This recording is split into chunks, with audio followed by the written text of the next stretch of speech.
কুমড়া পাতাগুলো সিদ্ধ করে নেব। কুমড়া পাতাগুলো ছিঁড়ে ছিঁড়ে আমি রেখে দিছি, এগুলো ধোয়া টোয়া একবার পরিষ্কার করা। তারপর ড্যাগের ভিতরে ঢুকিয়ে দিব, এগুলো আস্তে আস্তে সিদ্ধ হতে থাকো। একটা তরকা প্যান বসিয়ে একটা লঙ্কা দিয়ে দিলাম আর দিয়ে দিলাম জিরে। এগুলো টালা হয়ে গেছে, এবার ঢেলে নেব। এবার এখানে দিয়ে দিব কয়েকটা বাদাম, বাদামগুলোকে ভেজে নেব। বাদামগুলো ভাজা হয়ে গেছে, এবার ঠান্ডা করে নেব।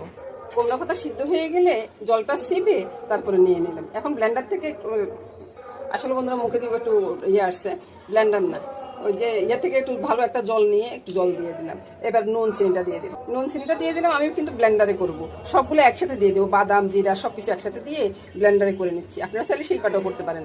ভর্তাটা ব্লেন্ডারে করার কথা, কিন্তু কারেন্ট চলে গেছে বন্ধুরা, এখন পাটাতে পিষতে হচ্ছে। রেডি হয়ে গেল বন্ধুরা আমার দারুণ স্বাদের একটা ভর্তা। একটু খেয়ে দেখি কেমন হয়েছে।